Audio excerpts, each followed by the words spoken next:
Chanson, chanson, pour que tu reviennes pas, pour que tu reviennes pas, pour que tu reviennes pas, pour que tu reviennes pas, pour que tu reviennes pas. Chanson, chanson, pour que tu reviennes pas, pour que tu reviennes pas, pour que tu reviennes pas, pour que tu reviennes pas. Chanson, chanson, pour que tu reviennes pas, pour que tu reviennes pas, pour que tu reviennes pas, pour que tu reviennes pas, pour que tu.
Eh bien le bonjour messieurs, dames, bien le bonjour à tous, 16h44 avec un petit peu d'avance aujourd'hui. J'espère que vous allez bien, que tout le monde va bien, que vous êtes en pleine forme sans musique. Alors apparemment j'ai vu dans le chat tout le monde s'exciter, dit oui, qu'est-ce qui se passe? Il n'y a plus de musique, est-ce un coup des Russes? J'en ai absolument aucune idée. Hein, vous vous en doutez bien, je n'ai aucune idée de pourquoi il y a de la musique déjà de base et pourquoi il n'y en a pas. Vraiment, voilà. Donc et j'ai l'impression que tout va bien, j'ai l'impression que ça remarche.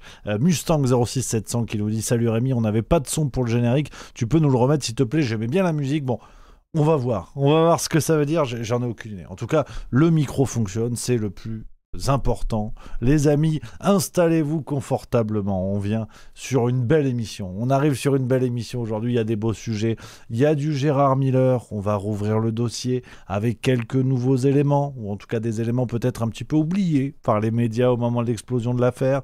On va parler Christine and the Queen. Alors là, si j'avais cru vous dire ça un jour. On a du Cyril Hanouna, décidément 2 fois en 2 jours. Et on a également voilà, les sondages foireux qui déboulent pour 2027. On a plein de choses. Et c'est le plus important de se retrouver en toute détente. On est mardi, donc c'est encore le début de semaine. C'est pas la fête du slibard, mais on est là. Mais on est là, toujours debout, tous ensemble les amis, face évidemment au communisme et à l'extrême droite, et à qui vous voulez, de toute façon, les joueurs de golf, vraiment, allez-y, on est face à tous ceux qui sont pas des gentils, voilà, c'est très important. Les copains, merci d'être là les amis, vous êtes nombreux déjà, installez-vous confortablement. Alors il y a le Doubs qui nous dit en direct du TGV post-rendez-vous de probable licenciement. Alors là, mauvaise ambiance dans le wagon, dis-nous tout le Doubs, on est avec toi, t'inquiète pas, on va se débrouiller. Qu'est-ce que c'est que cette histoire?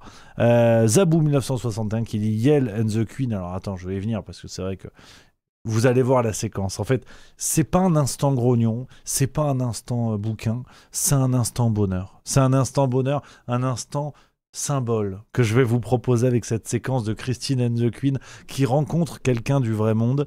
Tu vas voir, c'est surprenant. C'est surprenant. Vous allez voir ça dans quelques minutes, les amis. J'ai vu cette séquence sur les réseaux sociaux, sur les RS. Voilà, réseaux sociaux. Et c'était interpellant. C'est vrai que j'ai été interpellé. Voilà. La France se mobilise pour le Doubs. Hein. On a Antoine Job qui dit bon courage. Oxade Ayaris qui dit garde la pêche. On est avec toi, mon Doubs, évidemment. Puis regarde, être licencié, c'est pas grave. Regarde François Bayrou. Il est retourné à Pau. Puis voilà. Regarde, la méthode Bayrou avant tout, ça c'est important, gardez le sourire. Bon, lui il fait pas exprès, parce que lui il a aucune idée de la notion de réalité chez François Bayrou, elle est arbitraire, mais elle est là. Et mon Karim, j'espère que tu vas bien, mon Karim Sèche Haute-Pierre qui dit vivement le 18, et oui 18 octobre, à Strasbourg, on arrive, le spectacle Zinzin arrive. Ça fait plaisir. Et le Doubs qui nous donne des précisions sur la situation qui dit « Merci, mon chef m'a convoqué à Paris pour me dire que je mettais pas le beeper PTI et que ça met toute la boîte en danger. » Merde, c'est quoi un beeper PTI? J'en ai aucune idée. Déjà, ça commence très très mal ton histoire. Beeper PTI. Ah oui, protection du travailleur isolé. Alors là, on va regarder. Voilà, tu vois, les lumières s'étiennent. À mon avis, j'ai pas le beeper PTI. Là, je suis foutu. Voilà, s'appuyant, voilà, service bip. Voilà. Système d'alerte travail isolé. Ok. Ah oui, d'accord. Ok. C'est un beeper en fait. Poste de travail. Ah oui, d'accord. Vous connaissez, vous. Je vois tout le monde qui me prend un peu de haut dans le chat. Oui, poste travailleur isolé, mais ça sert à quoi en fait? J'avais jamais entendu. En blague à part, j'avais jamais entendu ça. Ok. Et le Doubs qui dit je garde le sourire. En effet, merci de la force. Je voulais partir de toute façon. Et ben voilà, on est avec toi, mon Doubs. Toute la France est derrière toi. Et sache que des gens comme Marlène Schiappa envient ta situation, évidemment. Les amis. On me dit, mon Bab comme 5 qui dit salut Rémi, c'est quand tu travailles seul sur un chantier. Bah tu vois, je connaissais pas. Beeper PTI. Voilà, beeper PTI. J'ai appris quelque chose aujourd'hui. Et ça fait plaisir. Et ça mange pas de pain, évidemment. On a quelques petites séquences.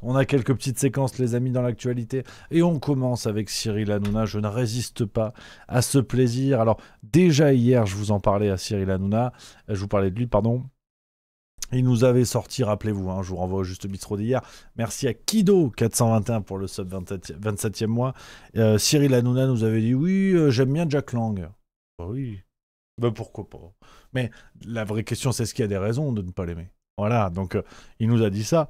Et hier, Cyril Hanouna nous a parlé de son beau-papa Emmanuel Macron. Et oui, rappelez-vous, aux dernières nouvelles d'après Paris Match, donc organe officiel de la vérité, on apprenait que Cyril Hanouna était en couple avec Tiffaine Auzière, l'une des filles de Brigitte Macron. Et là, faut y aller, faut y aller de bon cœur. Et Cyril Hanouna nous a parlé de beau-papa, donc Emmanuel Macron, et il Est-ce qu'il y a besoin de commenter? Voilà. Est-ce qu'il y a besoin de commenter le palmarès de Cyril Hanouna qui s'étoffe? Qui s'étoffe parce que, je vous l'ai déjà dit hier, on le redit, Cyril Hanouna, beau-fils d'Emmanuel Macron aux dernières nouvelles. C'est une information qu'il n'a pas démentie jusqu'à présent. Et donc, Cyril Hanouna, alors si on récapitule le discours médiatique, parce que c'est pas facile de suivre. Cyril Hanouna, opposant numéro 1 au pouvoir en place, dont l'Arcom a joué des tours. L'Arcom lui veut du mal. L'Arcom lui a mis une cible dans le dos. Cyril Hanouna, en fait, se tape la belle-fille du président de la République et nous explique à la téloge dans une séquence lango-pharyngée, il nous explique que Emmanuel Macron ne se mêle pas des affaires de barreaux. Alors ça, déjà, fake news. Vraiment, Hanouna qui nous dit Macron, il s'occupe pas des affaires de justice. Voilà, voilà. T'as vu, quand je cligne des yeux comme ça, c'est que j'ai un doute. Là, je fais une crise d'épilepsie. Donc voilà, c'est vrai que c'est quelque chose. C'est quelque chose, Cyril Hanouna. Je vous avoue que, évidemment, on n'a pas fini d'en manger. Du Hanouna, on va en avoir jusqu'à 2027 et peut-être après. Mais sa capacité à prendre les gens pour des brebis, c'est quand même quelque chose. C'est quand même quelque chose. Je reconnais que c'est quelque chose d'impressionnant. Et la capacité aussi du système médiatico-politique à nous le présenter comme une forme d'opposition, de quelqu'un qui dérangerait le système en étant le beau-fils actuel du président de la République. Voilà. Alors je ne sais pas si vous avez des commentaires sur ça, les amis, n'hésitez pas. Est-ce que vous avez des commentaires à faire sur la déclaration de Cyril Hanouna, opposant numéro 1, qui nous explique qu'Emmanuel Macron, c'est pas du genre à se mêler des affaires de justice, évidemment. Donc voilà, Phil entre autres qui nous dit cet entre-soi est gerbant. Plutôt d'accord avec ça, mais c'est vrai que pour être sérieux, 30 secondes, je maintiens ma position, les amis, sur Cyril Hanouna. Je maintiens, alors ce qui est un pronostic plus qu'autre chose, que Cyril Hanouna ira en 2027 et que pendant que tout le monde regarde les Édouard Philippe, les Attal et compagnie, je commence sérieusement à me demander si la succession d'Emmanuel Macron ne passe pas par Cyril Hanouna. Parce qu'on a à la fois un personnage aimé du grand public, mais très apprécié également du système. Alors je vous renvoie pas vers la vidéo que j'avais faite sur le sujet Cyril Hanouna. On retrouve derrière lui du Mimi Marchand, ce genre d'individu. J'ai l'impression que Cyril Hanouna incarne parfaitement l'étape d'après du en même temps. Tu vois, c'est vraiment, t'as eu le en même temps, qui était déjà le nom en fait d'un système politique complètement instable, parce qu'en vérité le en même temps c'est ça. On rappelle très important. Les médias nous ont dit ouais, mais Macron, c'est sa méthode de gouvernance, c'est qu'il dit quelque chose le lundi et il dit l'inverse le vendredi. Mais c'est une méthode, c'est le en même temps jupitérien. En fait, dans la vraie vie, ça n'existe pas, le en même temps. Quelqu'un qui te dit bleu le lundi, rouge le vendredi, il est pas fiable. Tu lui fais pas confiance, tu vois. Et là, ils t'ont dit c'est le en même temps. Pourquoi tu pars? C'était intéressant. Ouais, mais je sens que ça te plaît pas, voilà. T'es pro Hanouna, en fait, c'est ça. T'es gêné par mes propos. Je suis démasqué. Ouais. Je suis oppressé dans ce bureau. Je sais. Mais ça, c'est parce que t'es d'extrême gauche. Oui. Voilà. Parce que déjà t'es dans le bureau, comme dirait Gérard Miller, t'as encore de la chance de pas être sous le bureau. Wow. T'as vu? Parce que c'est le thème. C'est bien joué, hein. Putain. Ouais, c'est pas mal. Hein. J'ai hâte de partir. C'est un métier. C'est un métier. J'entends. Oui. Désolé, je suis dans le fond.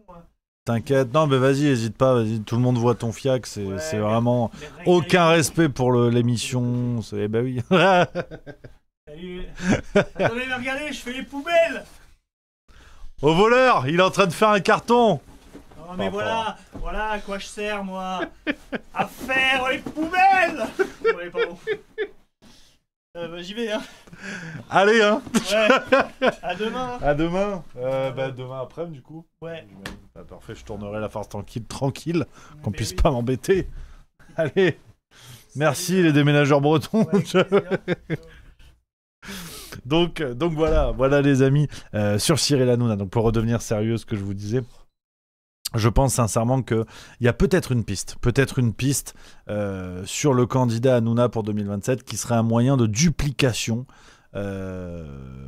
du système qui serait plutôt intéressant parce que Hanouna a la sympathie du grand public, mais il est aussi un relais assez incroyable du système. On l'avait vu dans son ébauche de programme qui était un canular, rappelons-le, il y a 6 mois maintenant environ, et on avait des mesures qui feraient pâlir d'envie Emmanuel Macron en termes d'ultralibéralisme. Rappelez-vous, une mesure moi qui m'avait beaucoup fait réagir, alors c'était un canular évidemment, hein, un programme électoral canularesque où l'équipe d'Hanouna avait envisagé que les milliardaires français puissent investir dans les services publics, bien sûr, pour aider au redressement économique de la France. Donc bref, on a un ultralibéralisme qui même, lorsqu'il se met des nouilles dans le slip, reste un ultralibéralisme. Donc affaire à suivre avec Hanouna, mais c'est mon petit prono vraiment. Vous allez voir, je pense que Hanouna, enfin vous allez voir, ça fait Paco Rabanne. Je pense que Hanouna ira en 2027. Et que ce genre de déclaration qu'il peut faire là en saluant l'éthique de son beau papa, il y a quelque chose quand même d'intriguant et d'intéressant. Donc ça, c'est pour la séquence Cyril Hanouna. Dites-moi ce que vous en pensez les amis. On va se faire le sondage. Tiens, ça m'intéresse. On fait plein de petits sondages en ce moment. Je vais faire un sondage dans le chat. Twitch Hanouna en 2027.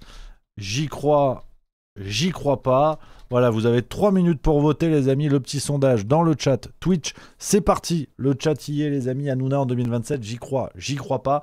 Allez voter là-dessus. Les copains sur Facebook, Twitter, vous êtes déjà nombreux. Merci, les amis. N'hésitez pas à liker, à retweeter, à partager l'émission Juste Milieu. Parce que, vous le savez, vous êtes de plus en plus nombreux. Ça fait plaisir. On fait péter les compteurs grâce à vous. Faites parler de Juste Milieu si vous aimez bien notre travail. Les cœurs sur TikTok. Faut tapoter. Comme dirait Adrien Quatennens, faut tapoter. Alors tapotez maintenant, vous tapotez, puis c'est tout, puis ça fait des cœurs, vous faites des roses, vous faites des trucs, je sais pas, des cadeaux, j'en sais rien. Allez-y, on est de droite, putain, on a plein de pognon, on est ensemble, non? Rod tout Laurent Wauquiez, c'est quoi le projet? Vos messages concernant Hanouna, les copains, pour l'instant le sondage, il y a 70% de j'y crois pas. On a Maraf13 dans le chat qui nous dit « Je ne regarde jamais Hanouna, je l'ai regardé quand il invitait des gens que personne n'invitait. » Marcel The Rock, lui aussi, ira au Tibet s'isoler pour prendre la dimension du rôle du président. Et ça finira sur le yacht de son boss Bolloré. Soledone qui nous dit « Dis-leur de mettre des galaxies. » Allez, sur TikTok, mettez les galaxies maintenant. Hein. J'ai aucune idée de ce que c'est, mais mettez la galaxie. Hein. Foutez-moi les roses, la galaxie des roses, allez-y. Hein. On fait tout péter, Zabou 1961, Hanouna en pleine lumière en 2027, Anarchy 08, t'as des gens qui font plus de 20% aux élections alors qu'ils n'ont aucun programme. On va parler de ça d'ailleurs, hein, le sondage, les sondages bidons qui sont en train de commencer pour 2027, vous allez voir. Et notre sondage à nous de l'Institut du Milieu, c'est d'ailleurs le slogan, hein, les sondages du milieu. Au moins, on les manipule nous-mêmes. Voilà, c'est le slogan face à l'IFOP. La FOP, le FLOP, tout ça, tous les autres instituts. Nous, notre slogan à l'Institut des sondages Juste Milieu, on dit n'importe quoi, mais on le fait avec bon cœur, évidemment. Et pour l'instant, Hanouna, j'y crois pas, 69%. Voilà, pour l'instant, vous n'avez pas l'air très déterminé sur la question. On en reparlera, voilà, hein. Et sur TikTok, évidemment, abonnez-vous de partout, en fait, abonnez-vous de partout. Je veux être l'équivalent de Nabila d'ici 2 semaines. Donc là... on les a pas, les 5 millions d'abonnés, donc bougez-vous un petit peu.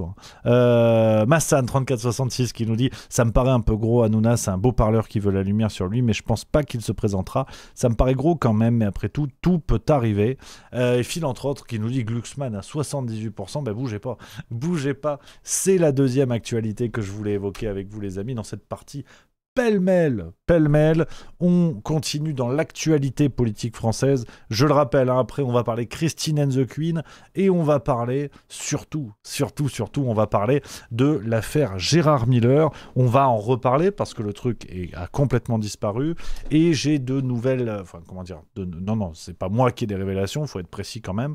On va dire des informations qui ont été très vite enterrées. Voilà, on va déterrer certaines informations. Je ne vais pas vous en révéler, je ne vais pas utiliser des mots qui n'existent pas. Dans ce cas-là, je vais vous révéler... Non, je vais déterrer des révélations, déterrer des éléments qui ont été un petit peu vite oubliés. On en parle dans quelques minutes. Donc, sur le volet politique intérieur. Donc déjà, les copains, hier, je vous le disais, on a ce positionnement du côté des partis de gauche. Je ne vais pas vous refaire le chapitre. Les partis de gauche, aujourd'hui, qui sont toujours dans leur bisbille, copains, pas copains. On a le Parti Socialiste qui est encore en train de retourner sa veste. Donc le Parti Socialiste qui voulait négocier un poste de Premier ministre. Le Cornu a été nommé. Ils ont dit, on va négocier avec vous pour avoir des postes. Ils sont en train de sentir que le vent tourne et que le Cornu ne leur fera pas vraiment de cadeau. Et le PS se remet à agiter la menace d'une motion de censure alors que la raison semble être tout autre. La raison serait des sondages plutôt favorables pour le Parti Socialiste, sondages qui leur promettraient de bons scores en cas de législative anticipée. Et donc, le Parti Socialiste se retrouve pousser du courage, on va dire, pour rester poli. Le Parti Socialiste se retrouve pousser du courage et agite à nouveau la motion de censure. C'est un pur calcul politique parce que ils sont sur l'autoroute pour refaire le coup du nouveau Front Populaire, tout en excluant la France Insoumise, qui est quand même leur objectif depuis quelque temps maintenant.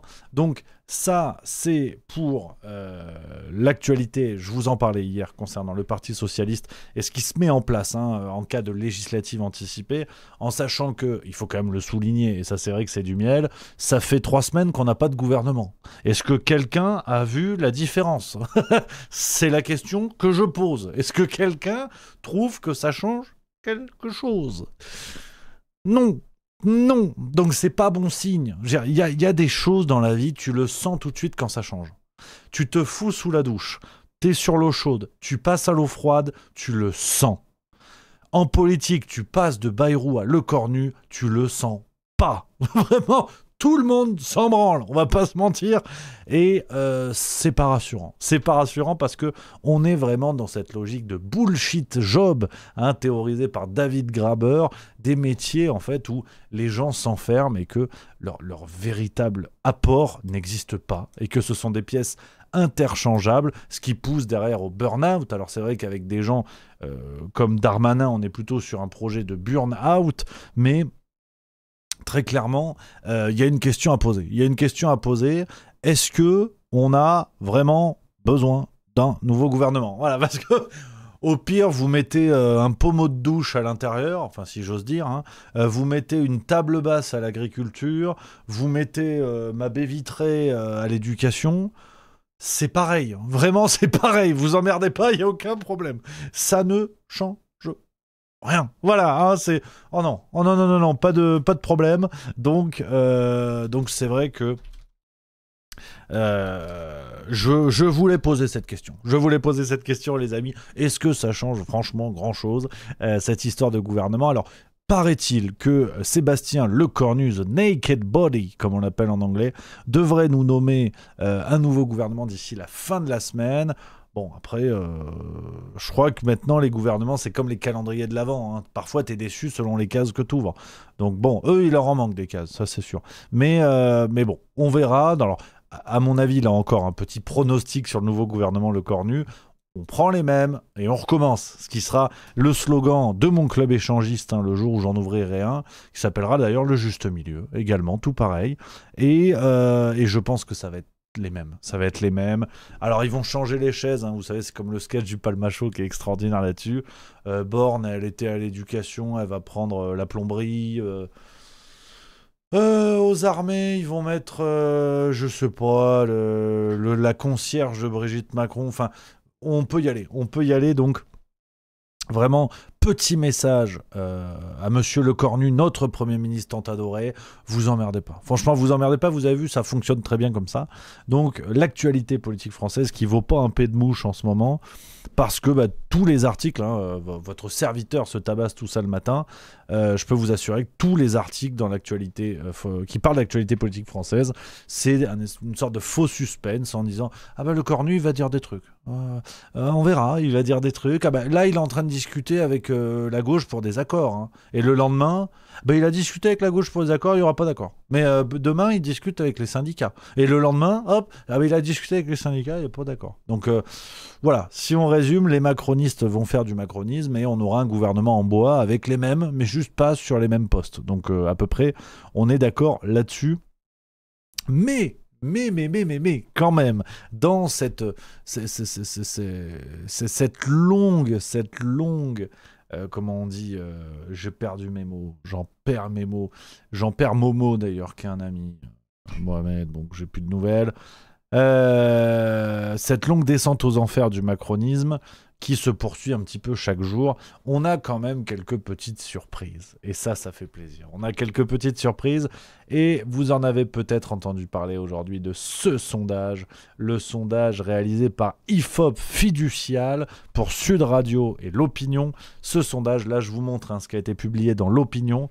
Je vais vous lire quand même les conditions de réalisation du sondage. L'enquête a été menée par questionnaire auto-administré en ligne.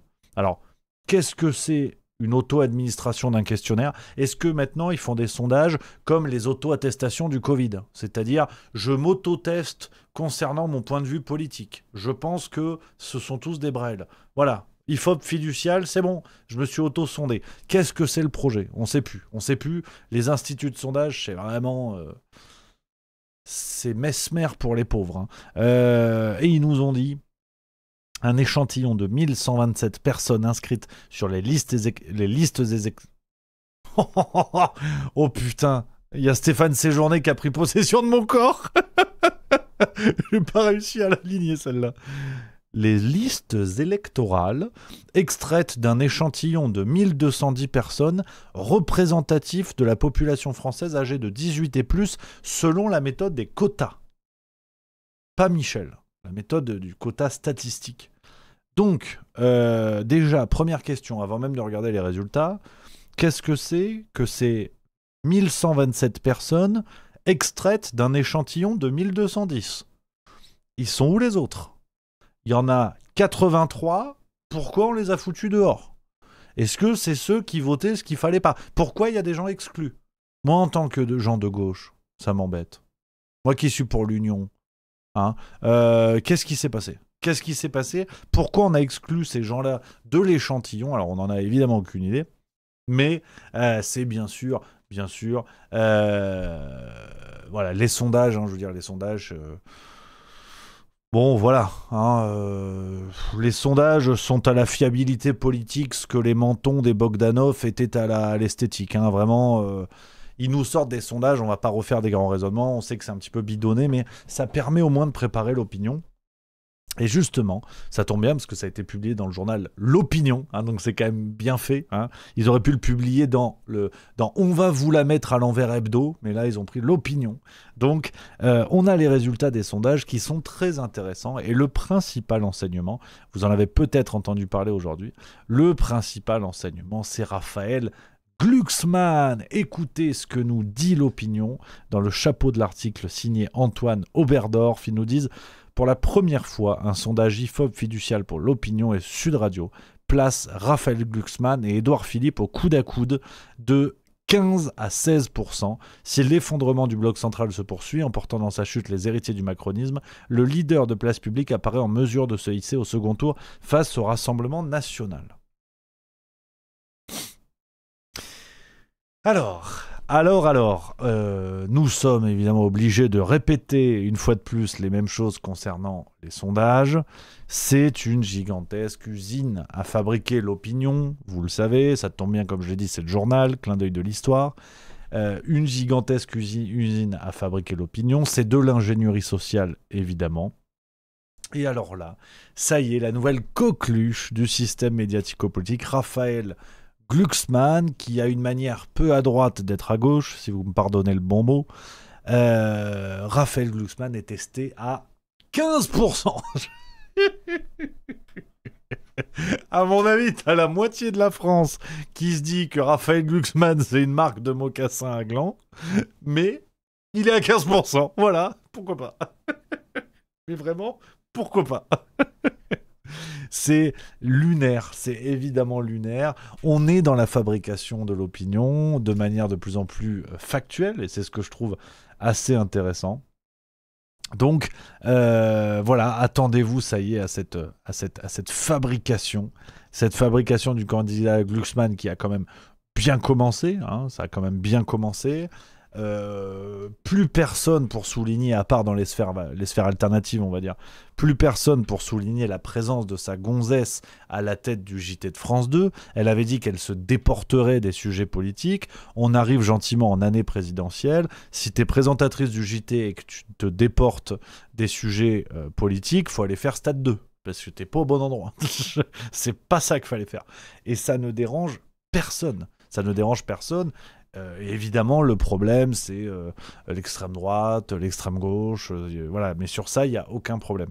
Donc, l'une des fusées en instance de départ pour 2027 se met gentiment en place, avec un Raphaël Glucksmann testé à 15%, mais ça n'a aucun sens. Je veux dire, heureusement que ça s'arrête à 100, hein, parce que si on les titille un petit peu, on va avoir du Glucksmann à 198% en 2027, et là, on va rigoler, hein. Là, on va se dire comment c'est possible sur un échantillon de 12 000 personnes dont on en a exclu 11 982 pour garder la famille de Rafi. Qu'est-ce qui se passe ? Et donc attention. Donc évidemment, pour être sérieux 30 secondes, quand on parle de fabrique de l'opinion pour les sondages, ça marche pour tout le monde. Vous connaissez ma prudence là-dessus. Il ne s'agit pas de croire aux sondages que quand ça nous arrange. C'est un petit peu la bonne phrase de Churchill qui disait « Je ne crois aux statistiques que lorsque je les ai moi-même manipulées ». Donc, faut pas se mentir non plus. Si vous voulez, quand un sondage annonce Sarah Knafo à 10%, Glucksmann à 15%, Ruffin à 32, ça reste de la merde. Voilà, hein, attention à cette prudence élémentaire. L'outil du sondage est un outil de manipulation des esprits.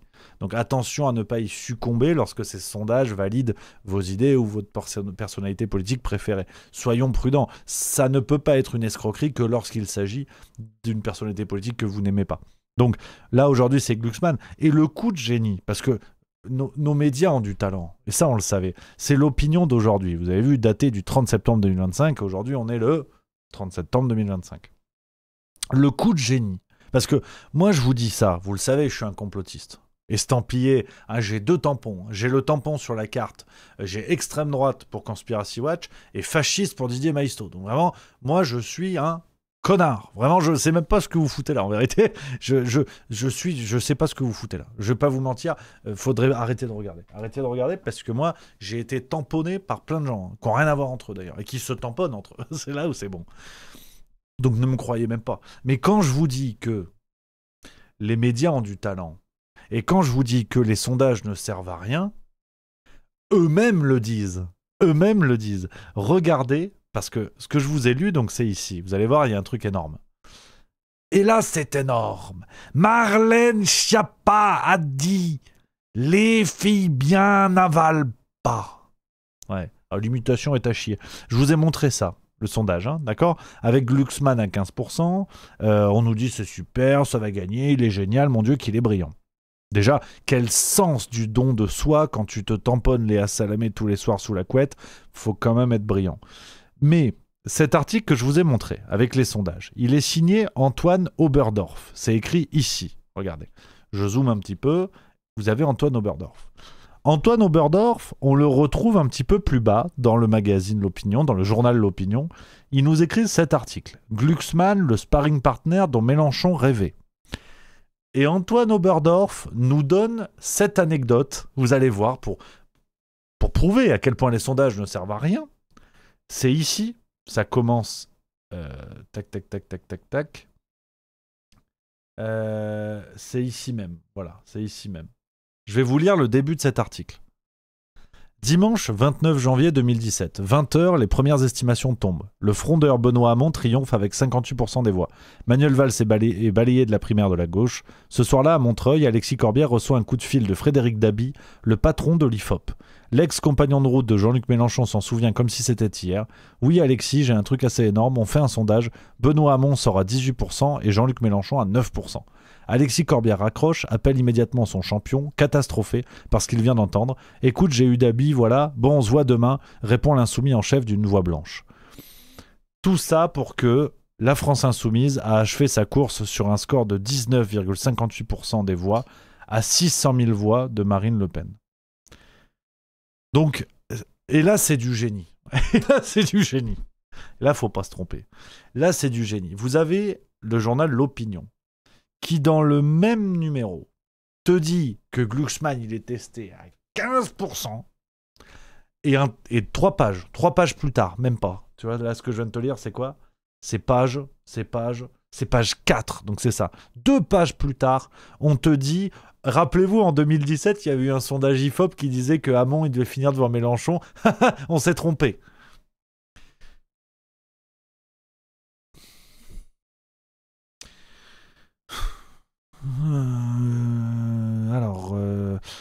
Glucksmann à 15%, c'est le nouveau président, mais les sondages, c'est de la merde et ils racontent n'importe quoi. C'est quoi le projet ? C'est quoi l'idée ? Parce que si vous voulez tromper les gens, si vous voulez fabriquer des candidats politiques, je dis pas, je suis français, je suis occidental, je suis habitué. Mais soyez au moins honnête, faites-le bien. Voilà, quand vous voulez nous la mettre à l'envers, essayez de cacher les ficelles. C'est comme un tour de magie. Si t'expliques, je t'ai volé ta montre, en fait je te l'ai pas volée, elle est dans ton cul. C'est pas l'esprit Harry Potter, t'as envie de quelque chose d'autre. Tu vois, là ils te le disent. Concrètement, ce qu'on vous dit, ça sert à rien, mais ça fait la une. Ça fait la une parce que ça sert à rien. Donc, c'est extraordinaire. Donc, merci évidemment à l'Opinion. Les sondages foireux arrivent pour 2027. Restons prudents, les copains, restons prudents, évidemment. Parce que tout ça va s'empiler, tout ça va s'accélérer, enfin s'empiler si j'ose dire, tout ça va s'accélérer et donc il faudra garder la tête froide parce qu'il va y avoir des sondages un petit peu de partout. Et je trouve ça quand même assez bluffant, assez extraordinaire qu'ils arrivent en plus à nous dire que c'est n'importe quoi et qu'il ne faut pas les croire. C'est bluffant. On enchaîne les amis avec une petite séquence aussi bien symbolique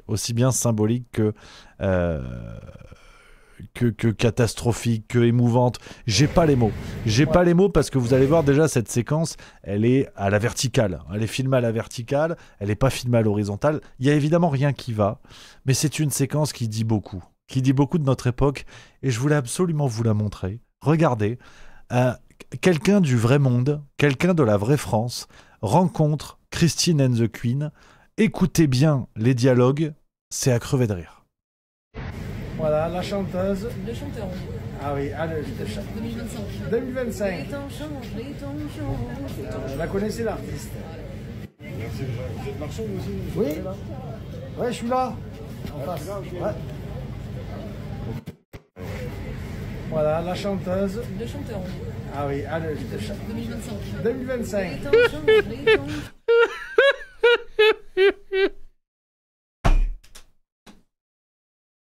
Ah, j'ai craqué. Quand j'ai vu la séquence, j'ai craqué. Je voulais absolument vous en parler. Je me suis dit, voilà, c'est ça. 2025, c'est ça. C'est-à-dire que il y a tout ce qu'on aime. Il y a tout ce qu'on aime dans l'excès. Tu vois, mais des deux personnages, que ce soit alors Christine and the Queen, Redcar, Raïm Redcar, pompe à vélo, poêle à bois, on ne sait plus quel est son nom de scène, vraiment. Alors on va, en bon réactionnaire, considérer que c'est Christine and the Queen, même Chris, j'ai envie de dire, c'est plus rapide, parce qu'on va pas perdre trop de temps avec ces conneries. Donc t'as Chris and the poêle à bois qui déboule. Donc on est sur l'incarnation des élites culturelles parisiennes, avec des délires qui le matin se réveillent, se sentent... pompe à chaleur, le soir se sentent saut à l'élastique. Enfin, l'incarnation de l'idéologie progressiste dans toute sa splendeur, avec une Christine and the Queen, une Chris, qui est l'incarnation de cette idéologie galopante, woke, qui change d'identité, qui voudrait que le monde entier soit au courant à la seconde où elle a décidé de se faire appeler Haribo, c'est beau la vie. Donc, on a l'incarnation excessive, caricaturale de ces figures progressistes qui n'existent malheureusement que par ça, parce que Christine and the Queen, après c'est de l'art, donc chacun ses goûts, mais je trouve que le premier album est plutôt sympatoche, elle a une voix un peu sympa. Bon, aujourd'hui c'est devenu le Joker de Wish, hein, vraiment. Si elle change pas de nom tous les jeudis, tout le monde s'en branle hein, de ce qu'elle fait. Donc, d'un côté on a ça, et de l'autre côté, on a un représentant de la vraie France. Tu vois, on est sur une doudoune sans manches, on est sur une chemise Serge Blanco fin de collection, on est sur un contact avec le réel, mais qui n'est pas exempt de tout excès. Je suis pas en train de vous faire du populisme à 2 balles. On est dans 2 formes d'excès, c'est-à-dire que le mec arrive avec ses gigantesques sabots, il sort son téléphone un peu à l'arrache de Christine and the Queen qui sort de la boulangerie, appelons-le Robert. Notre personnage, notre deuxième personnage, appelons-le Bébert. Bon bah Bébert, si tu veux, il fait un peu sa vidéo à la sauvage, c'est pas forcément très respectueux. Christine and the Queen, elle est allée acheter une baguette, alors on sait pas ce qu'elle va en faire, c'est pas le sujet de la vidéo. Bon bah Bébert, il arrive, il est un petit peu lourdeau, la chemise en manche, la doudoune sans manche est en place, il sait qu'à midi, il va retrouver ses collègues de boulot, ça va s'en mettre 3-4 derrière la cravate, il voit la chanteuse, il a aucune idée de qui c'est en vérité, il a dû croiser ça sur le téléphone de sa gamine, qui est un petit peu branché sur les chanteurs à la mode, et là il sort le truc, tu vois. Je suis avec le chanteur, la chanteuse. Alors, chacun est dans son excès. Chacun est dans sa forme d'excès, tu vois. Et l'autre, Christine and the Queen, qui ce matin se sent homme ascendant batracien, elle le regarde, tu vois. Qu'est-ce que tu fais, gros? En fait, je suis pas la chanteuse, je suis le chanteur. Et là, Bébert, dans son excès, ben il s'en fout, c'est ça le problème. C'est que t'as d'un côté Christine and the Queen qui veut que le monde entier soit au courant de ce qu'elle a dans le slip, et Bébert il s'en fout. Bébert il est dans un autre délire, c'est-à-dire l'ignorance volontaire de tes histoires de cul en vérité. Donc ce que j'aime, c'est que t'as un choc. T'as un choc des civilisations, tu vois. On est sur un croisement entre Huntington et Bilal Hassani, tu vois. C'est que il y a 2 mondes qui ne peuvent pas se fréquenter. Je vous dis pas que c'est bien, je vous dis pas que c'est mal, je vous dis pas de prendre parti pour tel ou tel personnage, mais t'as 2 mondes qui ne peuvent pas vivre ensemble. Bébert, au départ, lui, il est dans la véranda. Il est dans le monde de la véranda. Donc, si tu veux, il est commercial terrain, ça fait 12 ans qu'il roule, secteur Sochaux-Angoulême. Bon, il est branché sur Sud Radio le matin, l'après-midi, c'est Moscato Show. Il n'ignore pas les réalités sociales, mais lui, à la fin du mois, il faut qu'il fasse son chiffre. Bon. En face, t'as Christian and the Queen. Je vous l'ai dit, Raïm Redcar poil à bois. Le lundi, elle est femme. Le mercredi, elle est chevreuil. Le dimanche, si elle s'encanaille un petit peu, elle est bonbon schtroumpf. Donc, mais elle est subventionnée. Donc, si tu veux, les histoires de réalité de terrain, les histoires de chiffre d'affaires, les histoires de plan d'économie sociale dans une entreprise, c'est pas la réalité de Christine and the Queen. Elle a le temps de se regarder, avant on disait le nombril, aujourd'hui on peut dire elle a le temps de se regarder le fiac, tu vois. Elle a le temps de se poser la question le matin, tu vois, entre 8h30 et 23h, avant le premier rail de kétamine. Elle a le temps de se dire, finalement... suis-je un clic-clac? Parce qu'elle a le temps, elle est subventionnée. C'est une artiste, bon voilà, elle bricole, elle n'a pas la réalité financière de la fin du mois que Bébert il peut avoir. Donc elle se pose la question, est-ce que je suis un clic-clac? C'est vrai que j'ai quelques douleurs au dos, j'ai une sorte de début de scoliose, tu vois, donc bon. Et Bébert, lui, bah, c'est l'aspect terre à terre jusqu'à l'excès, tu vois. Bon, bah lui, il est sur la fin du mois, c'est-à-dire qu'il faut le chiffre, faut pas le chiffre. Hein. C'est un Jean-Claude Convenant en puissance, en vérité. Pour ceux qu'on la rêve, c'est Jean-Claude Convenant, un personnage attachant, sympathique, mais balourd. Mais balourd, parce que pour Jean-Claude Convenant, une prune, la fortune. Ce qu'il veut, c'est signer des contrats, en fait. Hein. Un Calvin, un contrat, une prune, la fortune. Pour ceux qui connaissent Caméra Café. Donc, t'as 2 réalités, c'est pas qu'elles s'opposent. Je suis pas en train de monter les gens les uns contre les autres, au contraire, parce que Christine and the Queen, sait plus trop sur quoi elle monte. Je veux pas monter les gens les uns contre les autres. Au contraire. Moi, je pense que t'as deux mondes qui sont là pour cohabiter, mais qui sont pas là pour être d'accord. Donc, vous allez voir que je me livre à un exercice devant vous aujourd'hui qui n'est pas facile. Ça part d'une séquence où, en vérité, on s'en fout. Enfin, je veux dire, vous aimez Christine and the Queen ou pas, à la limite, chacun ses goûts, ça reste de l'art, et en face, on a un personnage sympa. Mais ce que je trouve chouette, c'est qu'on va tirer tout ça pour en faire une réflexion, tu vois, une réflexion. Je pense sincèrement que cette séquence, elle est beaucoup plus importante que ce qu'on peut en dire, parce que, vraiment, je crois qu'elle illustre parfaitement le fait qu'il y ait deux mondes idéologiques, il y en a même plusieurs, mais qui sont pas faits pour s'interopérer, comment dire. Pour moi, ils sont là pour cohabiter. Mais tu peux pas demander à Bébert de dire « Oui, en fait, moi, je suis... il arrive, il dit « Il y a la chanteuse. Oui, mais en fait, je suis chanteur. » Bébert, c'est pas qu'il te respecte pas en tant que chanteur, chanteuse, je sais pas quoi. C'est juste que c'est pas sa réalité. Et tu peux pas exiger de Bébert qu'il adhère à quelque chose qui ne lui parle pas, qu'il ne comprend pas. Tout comme on ne demande pas à Christine and the Queen d'adhérer à la réalité de Bébert, qui est l'installation de Velux, et le fait que sur son secteur qui est un peu en difficulté depuis les subprimes en 2009, il a un peu du mal à faire du chiffre. On a quand même perdu 12K sur l'année passée, donc il faut mettre les bouchées doubles. Et puis là, il a le Peugeot 2008, ça fait 10 ans qu'il le roule, il commence à avoir des problèmes de soupape. Bon, pour Christine and the Queen, soupape, c'est un rôle au Vatican. Je suis pas certain que, tu t'appelleras Imred Car, mais je suis pas certain que tu sois garagiste. Donc, j'en appelle véritablement à la compatibilité des idéologies. Mais ne forcez pas les uns à adhérer à l'idéologie des autres. Franchement, je pense que c'est foutu. Ça marchera pas. Ça marchera pas. Tu ne feras pas adhérer Jean-Claude Convenant et Christine Angot. Non. Je pense pas. Donc, cette séquence, les amis, je voulais vous en parler pour vous proposer un petit raisonnement, pour mettre un petit peu de légèreté, parce que moi, je sais ce qui arrive dans cette émission. Et Gérard Miller.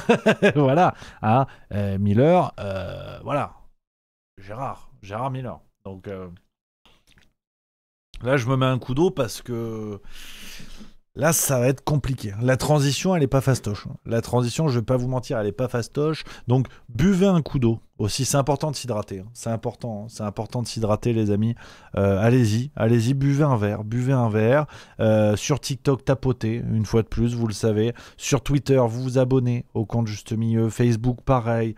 Vous partagez, vous faites tout. Je sais, c'est du racolage, je sais. Mais en même temps, qu'est-ce que tu veux que je te dise ? Nous, comme ça, les petits artisans de l'actualité... Non, mais c'est surtout si vous aimez bien, vous likez, puis c'est tout. Voilà, parce que c'est maintenant, en fait, qu'il faut liker. Je garantis pas que l'émission soit pas coupée. Hein. Parce qu'il y a des... Là, le sujet Gérard Miller, je vais vous dire des trucs, c'est pas Jojo. Hein. C'est pas Jojo. Hein. Donc, n'hésitez pas à tapoter, envoyer fort. Hein. Les roses, les galaxies, je sais pas quoi. J'ai aucune idée ce qu'est une galaxie, d'ailleurs. À part sur le plan spatial, mais... Donc là, on va devoir y aller, quoi. On va devoir y aller.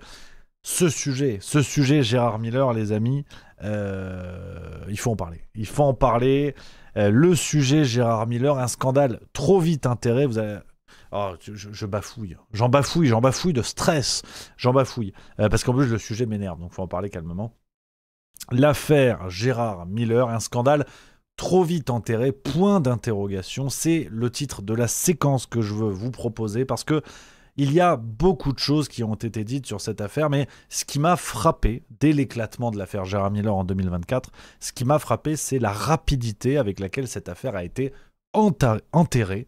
Donc, on va parler de tout ça, on va remettre à plat tout ce qu'il s'est passé, et je vais vous proposer une séquence où peut-être que vous allez apprendre certaines choses, peut-être que vous connaissez un peu les tenants et les aboutissants de cette affaire, mais je crois vraiment que certains détails ont été enterrés encore plus vite que l'affaire dans sa globalité, et des détails qui véritablement interpellent. Je vais tout vous proposer, on va prendre le temps de tout mettre à plat, parce que cette affaire Gérard Miller est d'une gravité sans nom. On parle aujourd'hui de près de 80 témoignages de femmes dont des accusations de viol, des plaintes qui ont été déposées sur des femmes qui, certaines, étaient mineures au moment des faits. Donc on va prendre le temps de tout mettre à plat pour être le plus précis possible sur les faits et éviter des poursuites en justice, parce qu'on n'est jamais à l'abri. Et tous ces éléments que je vais vous donner sont évidemment sourcés, et vous le savez, c'est la nouvelle petite habitude chez Juste Milieu, les fiches récapitulatives pour ce genre d'affaires, parce qu'on est sur une affaire d'une gravité sans nom. Écoutez bien la vidéo, et vous allez retrouver un lien dans la description si vous regardez le replay, dans les commentaires, partout, vous allez avoir un lien pour télécharger la fiche récapitulative de cette séquence avec toutes les infos. Pour garder ça auprès de vous, j'en reparlerai à la fin de la séquence. Donc, je vous l'ai dit, aujourd'hui, on est entre 60 et 80 témoignages de femmes victimes de viol ou d'agression sexuelle, dans la plupart des cas sous hypnose, parce que oui, Gérard Miller est un psychanalyste de premier plan depuis plus de 40 ans maintenant, habitué des plateaux TV, ce qui lui vaut d'ailleurs sa renommée, des émissions notamment de Laurent Ruquier, on a pu le découvrir par exemple sur le plateau d'On a tout essayé, qui est un immense succès dans les années 2000, dans Les Grosses Têtes, on l'a vu un petit peu de partout ce monsieur. On en reparlera de Laurent Ruquier dans quelques minutes. Donc c'est un psychanalyste de premier plan, homme très médiatisé, homme de gauche, qui n'a pas hésité à donner son avis sur plein de sujets. Donc on est très clairement sur un post-68ard, tendance bobo, tendance gauche caviar, pour vous résumer un petit peu le personnage. Vous avez compris évidemment le délire. Et on va remonter l'affaire chronologiquement. J'ai pris une chronologie différente parce que l'affaire Gérard Miller a éclaté, comme vous le savez, en 2024, l'année dernière au moment où je vous parle. Mais cette affaire, évidemment, ne commence pas là et elle est la résultante de dizaines de témoignages qui ont fait parler dans les médias et, comme je vous l'ai dit, dont certains témoignages qui, pour moi, ont été enterrés beaucoup trop vite, et notamment ce témoignage qui est issu d'un article de 20 minutes que je vais vous montrer, qui est celui-ci, Affaire Gérard Miller, l'étrange disparition de la plainte d'une femme agressée il y a plus de 20 ans. Donc on va tout de suite dans le cœur du sujet, dans le vif du sujet les amis, sans échauffement, on y va direct parce que cet article de 20 minutes qui a été publié le 18 septembre 2024, je vous donne toutes les références, pour être précis, on va décortiquer beaucoup d'angles, vous allez voir. Cet article met en avant des éléments très inquiétants, pour ne pas dire autre chose. Alors attendez, c'est intéressant parce que ce matin, quand j'ai préparé mon script, j'avais tout l'article. Attends, maintenant il faut que je crée un compte gratuit. Alors attends, bouge pas. Oh là là là là. Faut que je crée un compte gratuit. Putain, c'est fou ça. Oh là là. Voilà, c'est bon, j'ai mon compte. Allez, on peut tout lire, on est parti.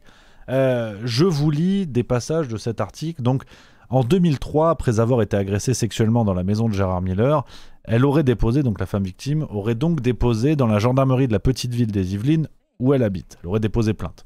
Je ne savais même pas de quoi exactement je l'accusais. J'ai dit qu'on ne m'avait pas violée, mais qu'on m'avait fait des choses auxquelles je n'avais pas consenti, que j'avais été piégé. Témoigne-t-elle, Vanessa montre notamment les SMS échangés avec Gérard Miller.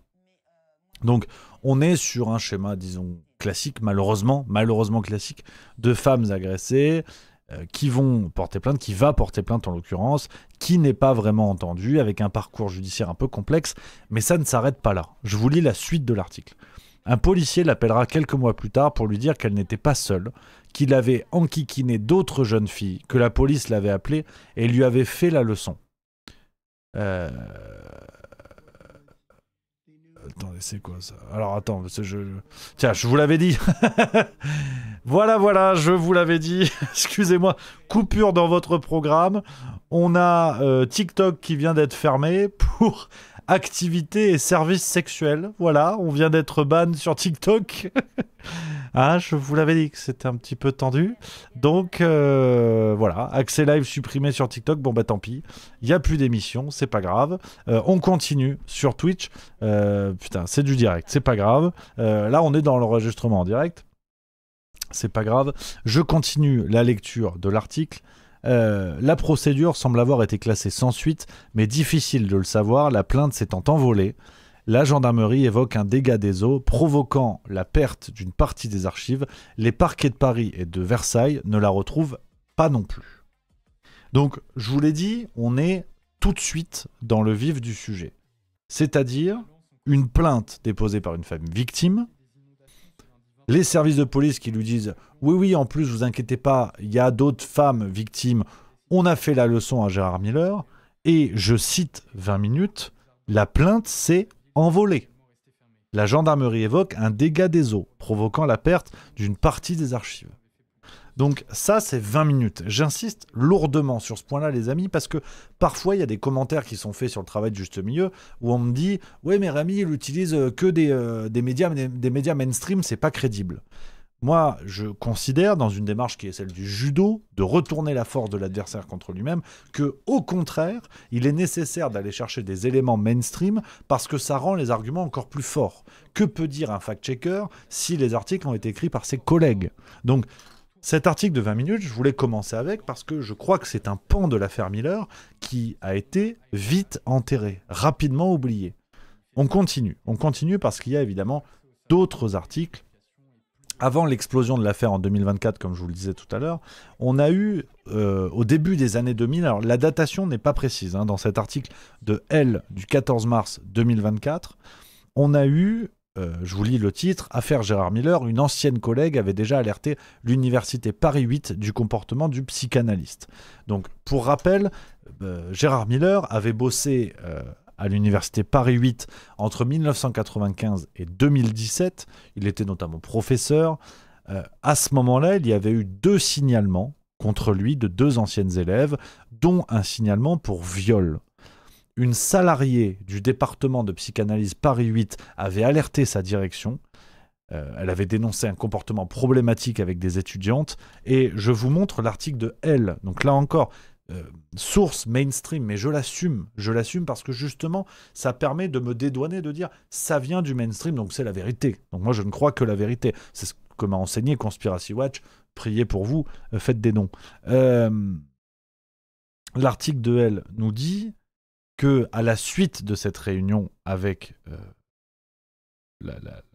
l'administration, c'est ici, à la suite de cette réunion, la direction m'a fait comprendre qu'on allait faire comme si ça n'avait pas existé. Donc là encore, on a du signalement et par un tour de magie, en fait ça compte pas.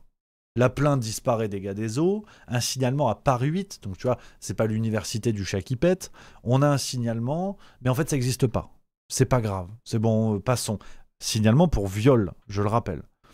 On continue, on avance parce que, je vous le disais tout à l'heure, l'affaire Gérard Miller, il y a aussi un volet politique, évidemment. Il y a un volet politique de quelqu'un qui est connu pour sa proximité avec la France Insoumise, qui est un camp politique dont il est proche, et dont il est tellement proche que Gérard Miller a contribué en 2017-2018, à la fondation du média qui s'appelle Le Média, qui est un média tendance LFI assumé, et il n'y a pas de problème, je veux dire, Frontières existe bien pour Reconquête, à la limite, c'est aussi ça la diversification des médias. Et on retrouve dans les fondateurs de ce média, on retrouve quelqu'un comme Gérard Miller. Donc je suis sur la page Wikipédia. Alors là encore, on va dire oui, mais Wikipédia, c'est pas sérieux. Oui, donc, évidemment, mais vous pouvez vérifier que les fondateurs de le média, il y a Gérard Miller, et c'est connu.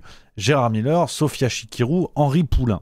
Sophia Chikirou qui a d'ailleurs été très discrète sur l'affaire Gérard Miller. Donc on a ce personnage très médiatisé depuis plus de 40 ans, dont le bord politique n'a jamais été caché, a même toujours été plutôt assumé, et qui en plus a eu un rôle, on va dire, indirect auprès de la France Insoumise, parce que le média, c'est clairement la branche médiatique de la France Insoumise. Miller était parmi les fondateurs. On ne parle pas d'un intervenant ponctuel, on parle d'un des fondateurs. Qui d'ailleurs en a fait la promotion au lancement. Je vous ai retrouvé une vidéo. Regardez par exemple chez comment il s'appelle chez Mouloud Achour. Regardez, c'était le 14 janvier 2018. Depuis, on va dire, depuis la dernière guerre mondiale, il y a eu peu de moments vraiment innovants dans la presse. Il y a eu des créations de journaux, mais les 2 grands moments pour moi, c'est la naissance de Libération dans les années 70 et un peu plus tard la naissance des radios libres. Alors Libération est devenue effectivement un certain nombre d'années plus tard la possession de Drahi. Les radios libres, ça a donné notamment Énergie. Voilà, donc Gérard Miller qui avait fait la promotion du média à la téloge sans aucun problème. Concernant la proximité politique, ce qui est intéressant, c'est que après l'éclatement de l'affaire, il n'y avait plus de proximité. Voilà, il y avait plus. Ils étaient copains, ils étaient main dans la main de manière claire, factuelle. Après, il y avait plus de, ils étaient plus copains. Un article du Point du 11 avril 2025 nous dit très proche de Jean-Luc Mélenchon avant de rompre avec lui en 2018 au sujet du média. Gérard Miller était un intime du couple Garrido-Corbière qui refuse de se prononcer. Alexis Corbière évoquant sa déception. Voilà, il y a eu une réaction quand même d'Alexis Corbière sur l'affaire Gérard Miller. Il a parlé d'une déception. Voilà, on parle de quasiment 80 victimes. Alexis Corbière a parlé d'une déception. Appréciera qui voudra. On continue avec, on se rapproche chronologiquement de l'éclatement de l'affaire. Février 2024, 6 plaintes pour viol et agression sexuelle sont déposées, dont une sur mineur, concernant des faits remontant entre 1995 et 2005. Et le 23 février 2024, une enquête va être officiellement ouverte sur des faits qui, disons-le tout de suite, sont prescrits. C'est au cœur, évidemment, de l'affaire Gérard Miller, une fois de plus. Vous avez un prédateur sexuel. Évidemment, je soumets ce terme à l'appréciation de la justice. On peut porter plainte pour diffamation contre moi. On a un prédateur sexuel qui jouit d'une protection juridique parce que les faits sont prescrits, avec potentiellement, je dis bien potentiellement parce que présomption d'innocence, potentiellement 80 victimes, dont certaines de viol, dont certaines qui étaient mineures au moment des faits, mais pas de bol, les faits sont prescrits, ce qui nous pousse à, comme Alexis Corbière, témoigner de notre déception. C'est un minimum. Alors, depuis l'éclatement de l'affaire, Gérard Miller a démissionné de plusieurs instances dont il était membre, après 67 accusations officielles. 67, j'insiste sur les nombres parce que la réalité est quand même folle. 2 livres sont sortis depuis, notamment un livre qui s'appelle Serial Miller en octobre 2024 et en avril 2025, un livre qui s'appelle Anatomie d'une prédation. Donc on peut parler d'un prédateur sexuel, c'est d'ailleurs l'un des titres. Enfin, ça fait écho, l'un des livres sortis là-dessus fait écho à cette notion de prédateur sexuel. Et sur ce deuxième livre, qui est celui-ci, Anatomie d'une prédation, donc c'est publié chez Robert Laffont le 10 avril 2025, c'est signé Alice Augustin et Cécile Olivier. On peut lire. Attendez, qu'est-ce que je voulais vous montrer c'est celui-là, non pardon, c'est là que j'ai mis des passages en jaune, qui évidemment ont sauté, parce que ma page s'est mise à jour. Donc on a, voilà, c'est ici, dans cet article, on a la méthode de Gérard Miller qui est mise en avant, qui est une méthode de prédateur sexuel. Je vais vous lire ce qui est écrit dans un article de Télérama du 18 octobre 2024, qui décrit les méthodes de Gérard Miller. Gérard Miller aurait pris l'habitude de les repérer, donc ses victimes, dans le public des émissions dont il était l'un des chroniqueurs stars, mais aussi sur les bancs de Paris 8 où il enseignait avant de les inviter à l'accompagner à des spectacles, puis à dîner, puis à s'adonner à des jeux d'hypnose à son domicile. Il aurait ainsi prodigué à plusieurs d'entre elles des caresses et autres massages sur les fesses et la poitrine, sans qu'aucune dise se souvenir y avoir consenti. Certaines dénoncent un viol, et plusieurs victimes alléguées soupçonnent en outre avoir été droguées à leur insu, rapportant des trous noirs. Donc là encore, on a un autre élément qui a été rapidement gommé dans l'affaire Miller. Si on fait déjà un récapitulatif, je le referai à la fin, on a le volet des victimes qui étaient mineures au moment des faits, on a le volet de cette plainte mystérieusement disparue et des signalements faits à Paris 8 qui n'ont pas été suivis et que fallait oublier, et on a le volet du potentiel usage de drogue, ce qui nous rappelle curieusement l'affaire Mazan. L'affaire Mazan, où, pour passer vite là-dessus et pas mélanger des affaires d'ampleur différente, mais sur la forme, je rappelle qu'au procès de Mazan, on a eu des tribunes de bien-pensants des sphères économiques, des sphères bourgeoises, économiques, politiques, tout ce que vous voulez, qui nous disaient « Vous avez vu les prolos, c'est quand même des vilains. L'affaire des viols de Mazan, ça montre bien les prolos qui droguent leurs femmes, c'est vraiment pas gentil. » Eh bien, quand Gérard Miller fait ça, il n'y a aucun problème. Et là, on ne va pas culpabiliser toute une classe sociale en disant « Aujourd'hui, c'est Mazan, mais demain, ce sera peut-être vous ». C'est marrant, sur Gérard Miller, on n'a pas parlé du potentiel usage de substances. Donc, ça, c'est un article de Télérama qui le dit, pour être au clair là-dessus. Et il y a un autre élément ici. Attendez, j'y viendrai un petit peu plus tard. Donc ça, c'est concernant le livre Serial Miller. Donc, Je vous ai fait la chronologie de cette affaire, la chronologie sur l'éclatement de l'affaire, les antécédents, les zones d'ombre et compagnie. Vous avez compris l'idée. Maintenant, il faut essayer de se creuser la tête sur cette question. Comment cette affaire, où on parle clairement d'un prédateur sexuel, on ne parle pas d'une victime, ce qui serait déjà très grave, on parle de plus de 70 victimes. Entre 60 et 80, officiellement.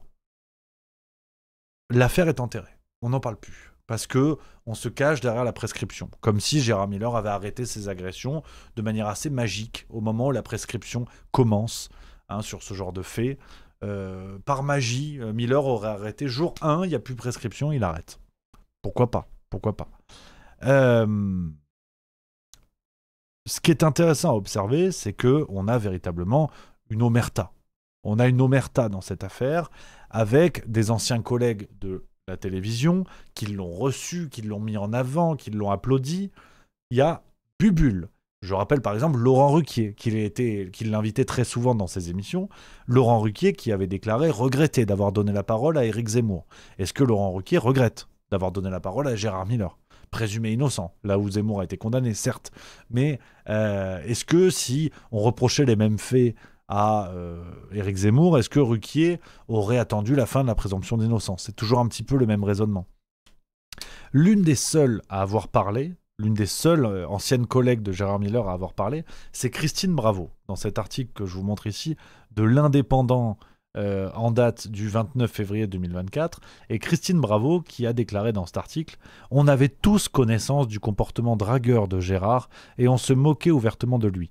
Mais aucun de nous n'étions dans son cabinet. Je n'ai jamais été au courant de tels faits, heureusement d'ailleurs, car je me serais indigné à juste titre. Jamais nous n'avons soupçonné des agissements aussi scandaleux. S'ils s'avéraient exacts, je serais vraiment épouvanté. » Donc, quand les bourgeois... alors, il faut saluer la prise de parole de Christine Bravo. Avant de vous proposer un raisonnement là-dessus, il faut quand même saluer le courage, alors, je ne sais pas si c'est du courage, bon bref, de Christine Bravo, qui est l'une des seules au moins à avoir parlé. Donc, bravo, j'ose dire. Mais c'est quand même bluffant.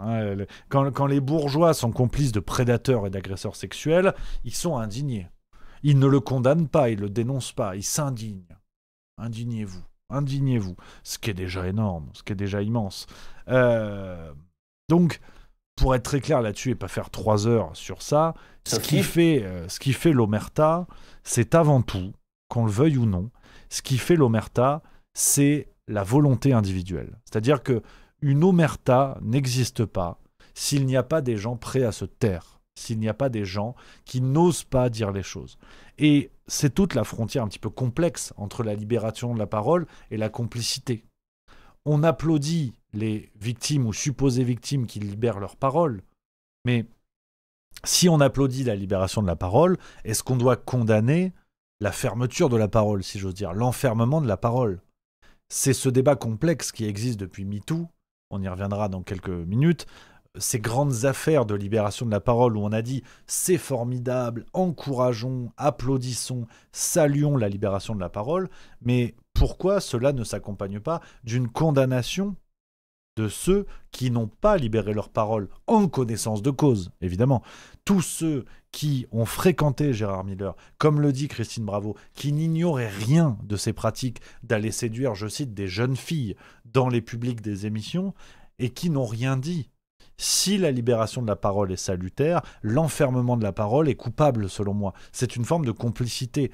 On ne parle pas de détournement de pognon, ce qui déjà pourrait être une forme de complicité. On parle d'agression sexuelle, voire de viol. Donc, est-ce que le féminisme, le néo-féminisme, on va dire, contemporain, s'arrête à partir du moment où c'est les copains ? C'est juste pour savoir, est-ce que les agressions sexuelles, c'est grave, sauf quand c'est les copains ? Mais dans ce cas-là, il faut que ça marche pour tout le monde. Ça ne peut pas marcher que dans les hautes strates de la société. Et on va dans ce cas-là vers une drôle de société.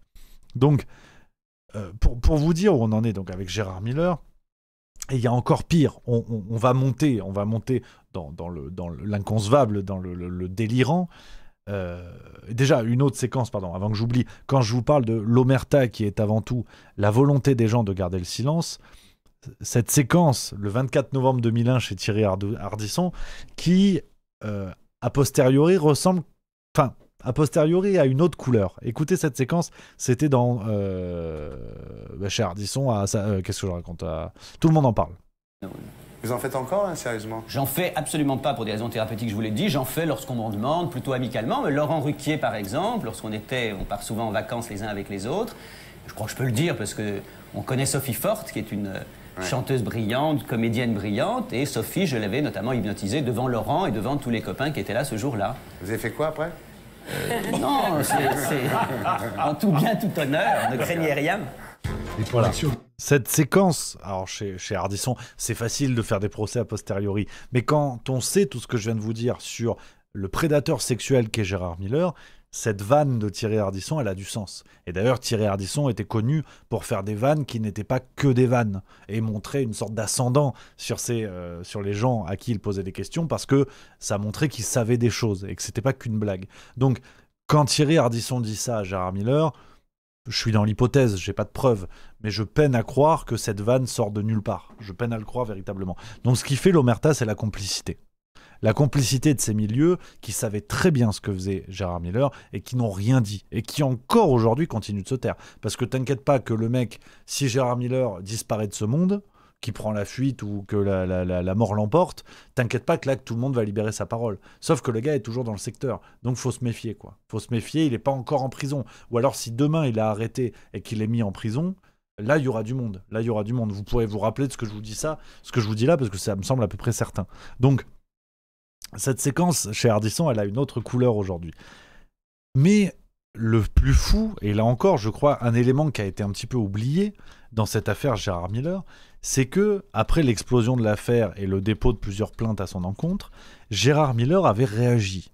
Je ne sais pas si vous en rappelez de ça, dites-moi en commentaire, mais il avait réagi, et c'est un article de Libération du 29 février 2024 qui relaie les commentaires de Gérard Miller là-dessus, et je vais vous lire. Gérard Miller a fait un communiqué qu'il a envoyé à son cercle proche, comme nous dit Libération. Écoutez ce que dit Gérard Miller concernant les accusations portées sur lui. Libération nous dit: pour information, le célèbre psy-documentariste chroniqueur multicarte, y compris un temps chez Libé, ex-maoïste toujours dandy, portant beau ses 75 ans, informe son premier cercle que le magazine Elle va publier un article le concernant. Il y sera accusé d'agression sexuelle sous hypnose, même d'un viol, et de pointer la responsabilité du polémiste antisémite Alain Soral. Miller écrit: depuis 6 ans, il m'accuse sur les réseaux sociaux d'extrême droite d'avoir abusé d'une femme endormie sous hypnose dont il affirme avoir été l'amant.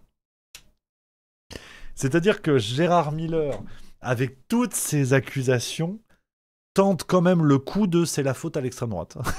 et là, tu te dis balle dans le pied de cette stratégie de tout un système médiatico-politique qui se maintient en partie grâce à ça, de c'est l'extrême droite, quoi. C'est la faute de Soral. Alors, je le porte pas forcément dans mon cœur, mais il faut pas déconner. Faut pas déconner non plus. Donc, vraiment, on a oublié cette réaction de Gérard Miller où le mec ne se remet absolument pas en question. Genre, il te dit, c'est Alain Soral, quoi. Vraiment absolument rien à foutre. On continue dans un autre élément, là encore oublié, quand je vous parlais de mineurs tout à l'heure. C'est toujours un article du Point que j'ai cité tout à l'heure, du 11 avril 2025, pour vous faire une idée, hein, vraiment vous donner tout ce qu'on a à l'heure actuelle, au moment où je vous parle, toutes les infos qu'on a sur cette affaire. De jeunes cibles, même parmi son entourage. Je vous lis ce que dit le Point. 3 babysitters, 3 anciennes petites amies de son beau-fils, une amie de sa nièce, une copine de la sœur de sa compagne, et enfin Muriel Sachs, la fille de son collègue et ami, le metteur en scène Alain Sachs. Donc ça, ce sont les victimes. Les victimes de Gérard Miller. Vous avez des anciennes petites amies de son beau-fils, mais vous avez vu les trucs, quoi. Parmi elles, parmi les victimes, Narges, un amour de vacances de son beau-fils, a déposé une plainte pour un viol qui aurait été commis lors d'une séance d'hypnose au Club Med de Hammamet en Tunisie, alors qu'elle était âgée de 15 ans, et graine les 2 reporters qui ont dénombré 80 femmes, dont les témoignages circonstanciés mettent en cause Gérard Miller. La moitié de ces actes auraient eu lieu entre 2000 et 2004. Est-ce qu'on continue ou est-ce que vous avez compris l'idée? Est-ce qu'il faut continuer? Donc, cette affaire Gérard Miller, pour conclure et résumer tout ce que je viens de vous dire, elle est suspecte au plus haut point. Parce que y a tout ce que je vous dis. tout ce que je vous dis, tous ces éléments qui ne font aucun doute. Évidemment, faut respecter la présomption d'innocence. À un moment donné, je rappelle que bon nombre de bons penseurs, de beaux penseurs de nos élites médiatico-politiques nous ont fait la leçon sur les procès de Mazan avant même le jugement. Avant même le jugement, on avait des papiers qui disaient « Oh mais les prolétaires, vous avez vu cette affaire terrible, il faut défendre les femmes, on a drogué une femme à son insu, c'est un symbole, mon Dieu, c'est terrible ». Le jugement n'avait pas été rendu, je le rappelle. Donc la présomption d'innocence, c'est un principe juridique que je respecte, mais il faut arrêter de l'instrumentaliser et de brandir la présomption d'innocence quand il s'agit de protéger quelqu'un de ce système-là. Parce que c'est souvent comme ça que ça se passe. C'est pour protéger un membre de nos élites bourgeoises qu'on agite la présomption d'innocence. Donc, c'est pareil avec Matzneff. Matzneff, il y a des gens qui ont osé dire « Vous pouvez rien dire sur Matzneff parce que présomption d'innocence ». Les gars, il l'a écrit dans ses livres, hein, les abus faits sur mineurs. Hein. Bon, donc la présomption d'innocence, que ce soit clair là-dessus, je respecte ce principe juridique. Par contre, je m'aligne avec les médias français qui n'hésitent pas à bafouer la présomption d'innocence. Et ce fut le cas avec l'affaire Mazan, où ils faisaient des grands raisonnements pour en mettre plein la gueule du bas peuple, et il n'y avait pas de jugement qui avait été rendu. Donc que ce soit clair là-dessus. Maintenant, sur l'affaire Gérard Miller, de toute façon, il n'y a pas besoin de faire un dessin. Silence radio. L'enquête n'a pas vraiment commencé. Gérard Miller lui-même a déclaré, quand tout a explosé, qu'il n'avait pas été entendu. Aujourd'hui, est-ce qu'il a été mis en garde à vue ? Je ne sais même pas. Est-ce qu'il a été entendu concernant cette affaire ? Putain c'est énorme. Au moment où je vous parle, alors j'y suis pour rien, je jure que j'y suis pour rien. France Info, il y a 11 minutes, le psychanalyste Gérard Miller placé en garde à vue pour viol et agression sexuelle. Je vous jure que j'y suis pour rien. Alors là, c'est énorme. 30 septembre 2025, il est 17h56 au moment où je vous parle. 17h45, 30 septembre 2025, France Info nous dit qu'il est en garde à vue. Je vous jure que j'y suis pour rien. Alors là, elle est belle. Ça, c'est du breaking news. Hein. Juste milieu premier sur l'info. J'avais pas vu. Le temps de faire mon truc, j'avais pas vu. Donc, vous voyez. Bon, bah, écoute, au moins, voilà. Tant qu'on peut défendre les victimes, c'est le plus important. Donc, il est en garde à vue. Il est en garde à vue au moment où je vous parle. Alors, ça, c'est rigolo. C'est la première fois que ça m'arrive. Il est en garde à vue. Donc, on va peut-être avoir du nouveau. Cette vidéo tombe à point nommé. Donc, tant mieux. On va avoir du nouveau parce que tout a été mis sous le tapis et on parle d'éléments beaucoup trop graves là-dessus, les amis, avec une omerta sidérante de tout ce milieu-là, mais une fois de plus, hein, c'est-à-dire on exclut le bonhomme, on le met hors d'état de nuire, on le met loin, et puis tout le monde s'en lave les mains, quoi. Matzneff, c'est exactement pareil. Parce que Matzneff, je prépare une vidéo là-dessus. Attention quand même, hein. Attention à l'affaire Matzneff, j'en parle rapidement, mais on a beaucoup dit que la pédocriminalité, c'était l'époque Libération qui faisait des pétitions en soutien des pédocriminels. C'est vrai, mais n'oublions pas l'appétence pédocriminelle dans les milieux d'extrême droite et royalistes. Parce qu'il y a des personnages encore aujourd'hui présents sur la scène médiatique qui étaient aussi copains de Matzneff. Hein. Il n'y avait pas que des gauchistes à l'époque. Donc attention quand même.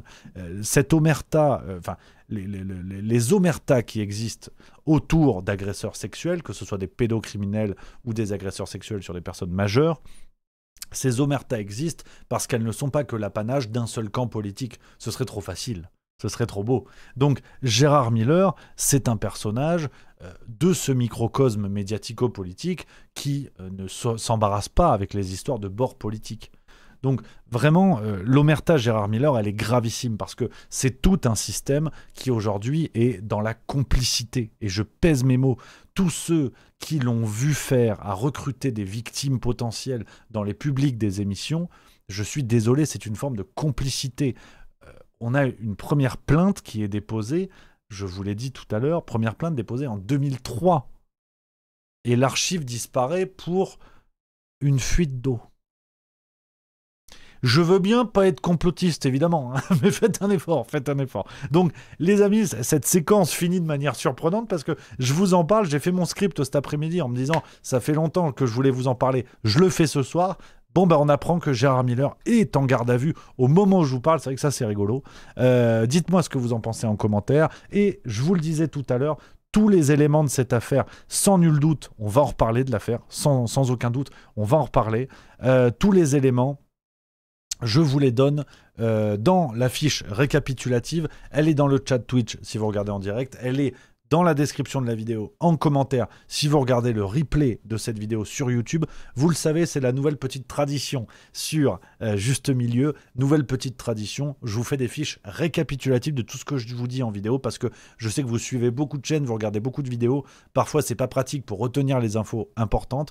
Donc maintenant, on va vous proposer des fiches à peu près sur pas toutes les vidéos, mais en général, on va vous proposer des fiches en PDF, vous téléchargez ça gratuitement et vous avez tous les éléments.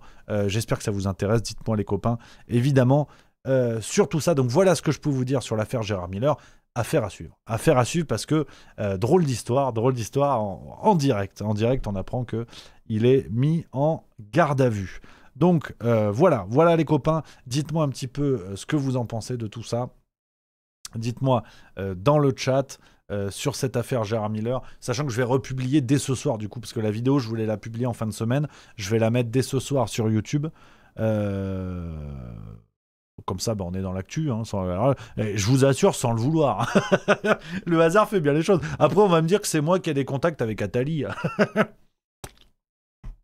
Non, attention. Chaud sur l'info, dit Oxa Dayaris, c'est vrai. Chaud sur l'info, ça nous aura valu un ban TikTok. Hein. C'est vrai que ça, c'est... Parce que, tu vois, à force de... C'est le problème, c'est que à force de parler des saloperies que font nos puissants, c'est moi qui me fais bannir sur TikTok. Je rappelle que je fais que lire les journaux, quand même. Hein. Donc, faut peut-être pas déconner. Hein. Glidat qui dit « T'as un bon Rémi Réal Info ». Non, alors là, j'ai eu du cul. Hein. Comme on dit dans le sud, j'ai eu du cul, je vais pas vous mentir.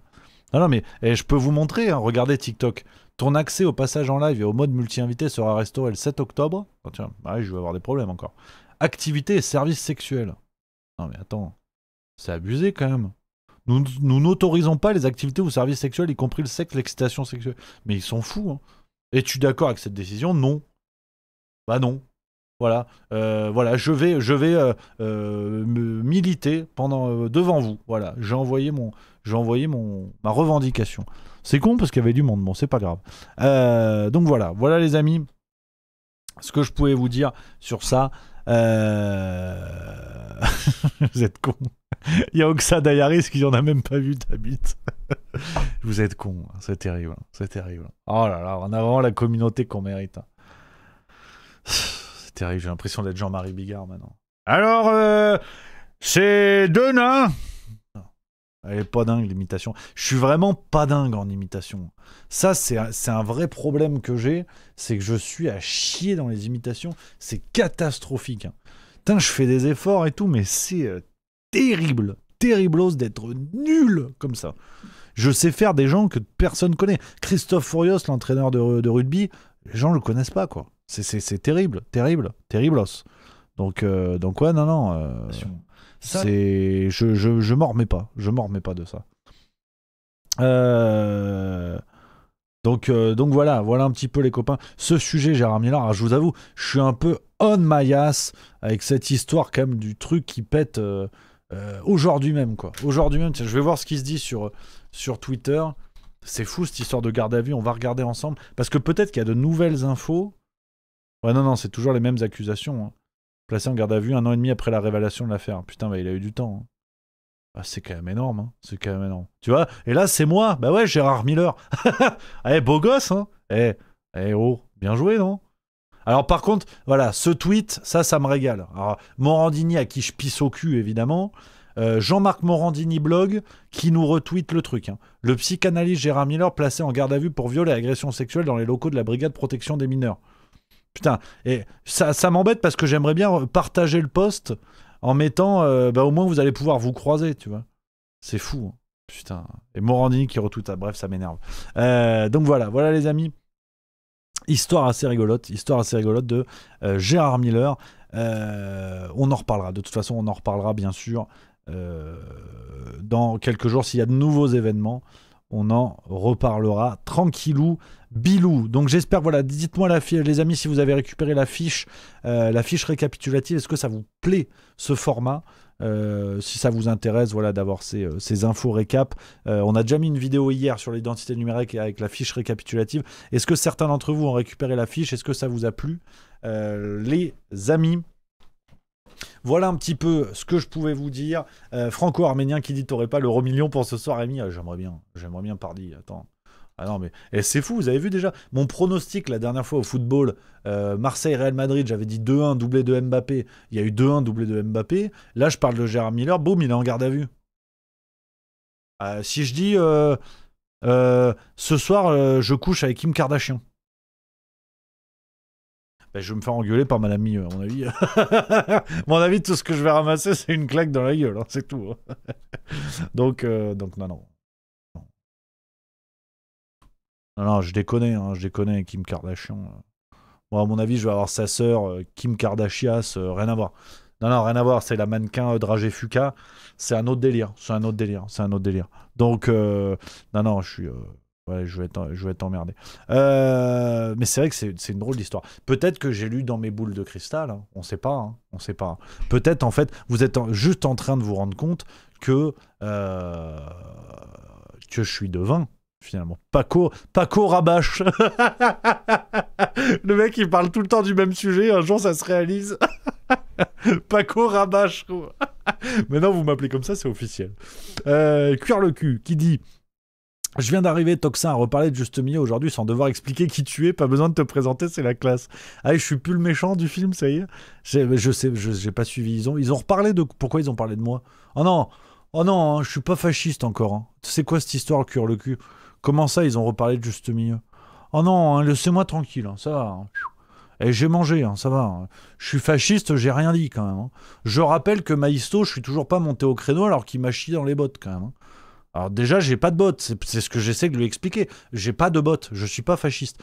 Mais bon, on va pas remettre le couvert. Vous avez vu, moi j'en parle plus. Hein. Bon, là vous m'en parlez, donc j'en parle. Mais je rappelle quand même que Maïsto, il m'a chié dans les bottes et il s'est tiré comme ça. Hein. C'est pas l'esprit mousquetaire. Hein. Normalement, même en privé, tu m'écris gentiment en disant bon, mes mots ont dépassé ma pensée, ça ira bien. Je mets des chemises bleues, je mets pas des chemises brunes. Alors à la limite, tu me taxes de gendarme si tu veux, à la rigueur. Mais bon, je l'aime bien, donc je dis rien. Mais faut pas oublier que on n'est pas passé loin de je te pisse au cul quand même. On est passé à ça, hein.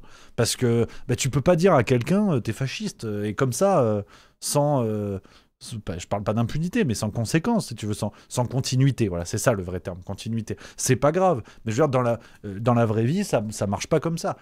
Moi, je sais qu'il y a parfois des gens, ils me disent « Ouais, mais Rémi, tu continues à parler de cette affaire, machin, bidule, faut passer à autre chose. » Oui, mais les amis, je suis désolé, dans la vraie vie, quand quelqu'un vous chie dans les bottes, même si c'est pas grave, vous avez le droit d'en reparler.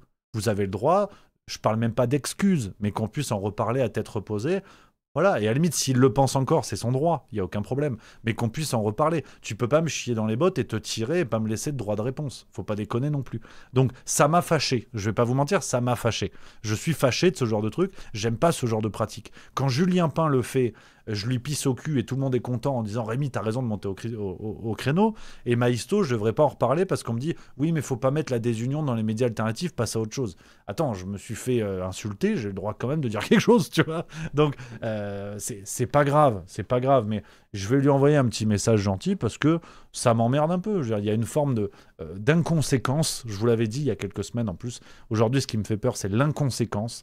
C'est qu'on dit des choses, on fait des choses et on n'en est jamais tenu responsable. Et ça m'emmerde. Ça m'emmerde. Et c'est pas parce que c'est quelqu'un que j'aime bien que j'ai pas le droit de le dire. Donc voilà, non, c'est... Après, voilà, je savais pas si Toxin a reparlé, apparemment en bien, semble-t-il. Et puis, même si c'était pas en bien, ils ont le droit. Hein. Raylef75 qui nous dit Maïsto, Oudiakouva et Morillo viennent tous de Sud Radio, de chez Berkov, quoi, ça étonne qui tout ça? Geekophile TV dit Maïsto a utilisé les mêmes méthodes que le cousin judéo-sioniste à Eindhoven. Stealth 5 qui t'a chié dans les bottes mais t'avais froid aux pieds, c'était pour te rendre service. Ça va être ça l'explication. Ouais. Anarchy 08, fais-nous Jean-Marie Le Pen et son j'ai le droit de défendre mon honneur. T'imagines la séquence, tu sais, sur Toxin face à Maïsto qui déboule. Oui, fâché, j'ai été traité par le gauchiste Maïsto. J'ai le droit de défendre mon honneur, n'est-ce pas? Je ne suis pas fasciste. Je ne suis même pas fâché, n'est-ce pas? J'aurais dû faire ça chez Toxin. On aurait passé un bon moment quand t'arrives. Non, mais juste mieux et mesuré. Je veux pas déclencher la colère des gens parce que j'ai un problème, n'est-ce pas? Ah là, on aurait eu des soucis, à mon avis. Non, mais moi, c'est ça que je veux. Les gens me prennent au sérieux, c'est ça aussi le problème. Ils disent, ah oui, on fait des débats, je sais pas quoi. Moi, je suis là pour l'imitation et je sais pas imiter. C'est ça mon plaisir. C'est ça que je veux. Je suis ça pour la bonne humeur. C'est vrai que j'aurais dû faire ça chez Toxin, ça aurait duré moins longtemps. La pauvre Clémence, oui, je comprends pas ce que vous avez dit, c'était pas clair. Comment ça, c'était pas clair?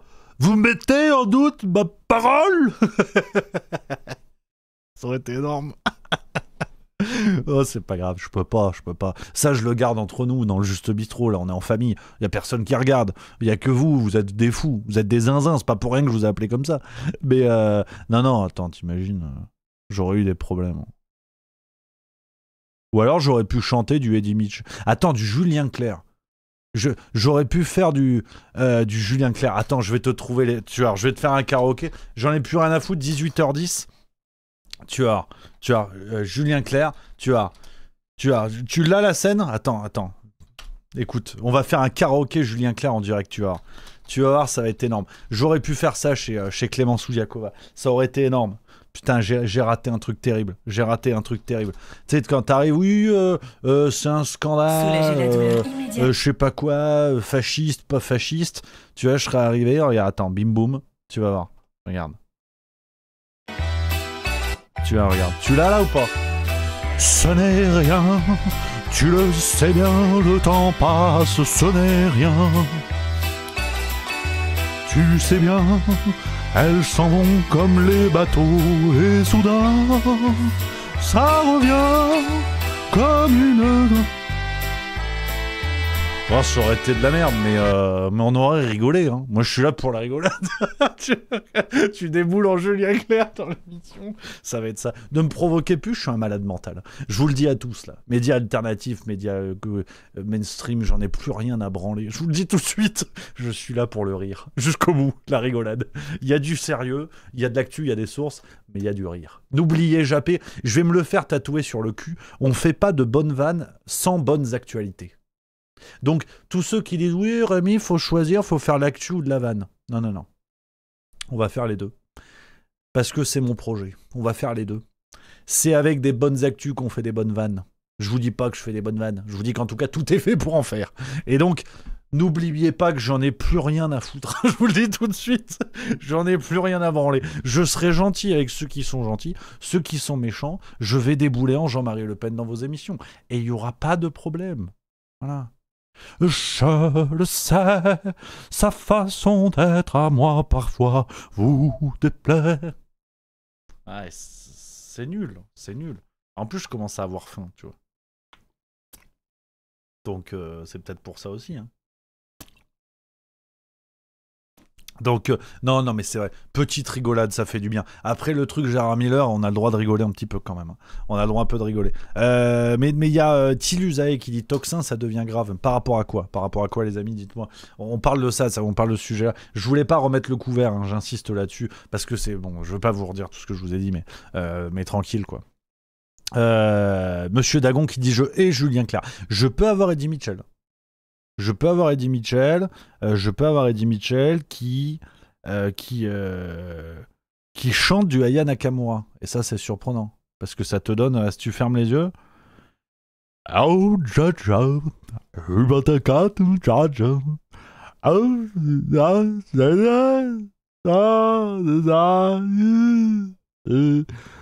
J'entends des mailles à 3 sur moi. Non, c'est pas fou.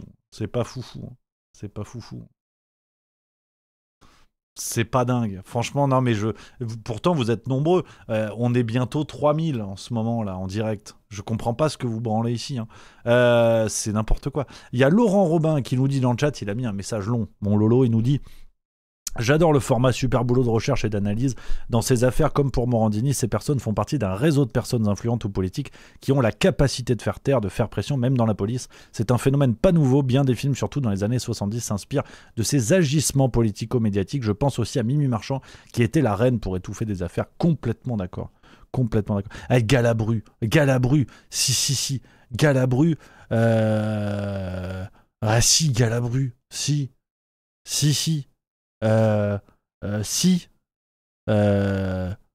Galabru qui s'adresse à Gabriel Attal. Ah, les jeux en politique, encore 3 poils au cul, et qui prétendent expliquer aux anciens. Ah, c'était mieux, toi, Gabriel, avec ta tête là de chouette hulotte. Ah, ça fait peur. J'ai le retour de ma caméra, c'est effrayant. Ce qui vient de se passer est effrayant en vérité. J'ai le retour de ma caméra. On dirait franchement, j'ai une tête d'herpès. C'est catastrophique. Il y a Antoine Job, il dit Galabru, t'as le profil en plus. Pasqua. C'est vrai, Charles Pasqua. Faudrait que je le bosse. C'est catastrophique.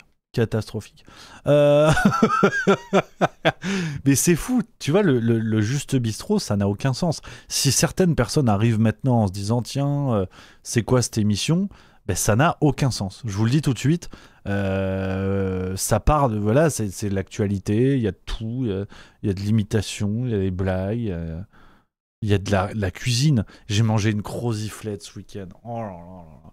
Je vais lancer un vrai débat d'ailleurs. Tous ceux qui êtes là, les nouveaux, les anciens. Il y a un vrai débat que je vais poser immédiatement. La croziflette, ça met une branlée à la tartiflette. Voilà, on va être très clair. On va pas discuter plus longuement. On va pas faire des pieds et des mains. En fait, il n'y a pas match. Entre la tartiflette et la croziflette, il n'y a pas match. Pour ceux qui ne connaissent pas la croziflette, tu remplaces les pommes de terre par des petites pâtes carrées de Savoie. Bon, c'est des escrocs, les Savoisiens. Ils ont pris des tagliatelles, ils ont coupé en carré, ils ont appelé ça crozet. Merci, au revoir. Et ça, il n'y a pas match, en fait. Il n'y a pas match. Et moi, j'aime pas les pommes de terre cuites. Enfin, j'aime pas. C'est pas ce que je préfère. Donc je te dis, il n'y a pas de souci. Alors, il y a Soledona qui dit, on dit savoyard. Alors attends, parce que moi j'ai un copain savoyard, il m'a dit justement, on dit pas savoyard. Parce que c'est un nom qui a été donné par la France pour désigner les habitants de la Savoie, et il y a le suffixe yar qui est méprisant, enfin ar, comme connard par exemple. Et il paraît qu'on dit savoisien. Si on veut respecter les habitants de la Savoie, il faut dire savoisien, il paraît. Alors je sais pas, entendez-vous, hein, parce que moi à un moment donné, je vais les appeler les gens qui ont un accent bizarre, et puis ça ira très bien. Voilà, Jojo la sauteur et dit c'est vrai. Voilà. Il n'y a plus de saison qui dit je quitte le live, c'est trop n'importe quoi, la croziflette c'est des nouilles au fromage. Et Soledone qui dit ah bah tu m'apprends quelque chose, j'en savais rien, mais c'est quand même un truc qui chie sur la France au final. Mais non, mais c'est un copain qui m'a... Étienne il s'appelait. Il s'est reconverti, il est fromager, si je dis pas de conneries. Alors ça, vous en avez rien à foutre, mais c'est un collègue, j'avais en école de commerce, et il s'est reconverti, je crois qu'il est fromager vers Annecy, un truc comme ça. Alors, si quelqu'un le connaît, parce que je l'aime beaucoup, ce mec, il était adorable. Étienne avec Guillaume, on faisait souvent des soirées ensemble avec Guillaume. Alors, je donne pas les noms, évidemment, et je dis pas ce qu'on faisait dans les soirées. Mais Étienne et Guillaume, à Toulouse, si certains les connaissent, je crois qu'Étienne, il est devenu fromager dans le secteur d'Annecy. Dans ce coin-là. J'ai regardé un peu sur Facebook et tout, mais Facebook, personne ne met à jour, c'est fini, tu vois. C'est fini, il faut être ringard pour être sur Facebook. Donc moi, j'y suis, tu vois. Et ouais, Étienne, il s'appelait. Si quelqu'un le connaît, bah, vous lui ferez un bisou. Voilà, évidemment. Et voilà, je sens que j'ai lancé un vrai débat. Hein. The On Clérico qui dit tartiflette loin devant Rémi, tu déconnes? Non, je déconne pas du tout. Donc, les amis, 18h18, je vais rentrer parce que j'ai faim. En plus, ce soir, j'ai entraînement de vélo. Ah oui, je fais du sport. Je sais, on dirait pas, mais on dirait pas parce que croziflette, c'est QFD. Donc, je vais publier la vidéo Gérard Miller ce soir parce que bah, là, c'est vrai, petit coup d'opportunisme, je vais pas vous mentir. Il est en garde à vue, donc c'est un sujet chaud. Je comptais le publier jeudi au départ, donc je vais le publier ce soir. Vous retrouverez le replay sur YouTube, juste milieu, si vous l'avez pas vu. Je vous redonne le lien de la fiche récap, les amis, pour avoir toutes les infos sur cette affaire Gérard Miller. Et donc voilà les amis, on va se retrouver demain. Demain on a une belle journée encore. Demain c'est de la farce tranquille, du Juste Bistrot. Et demain on parlera de je sais pas. J'ai absolument rien dans mon script.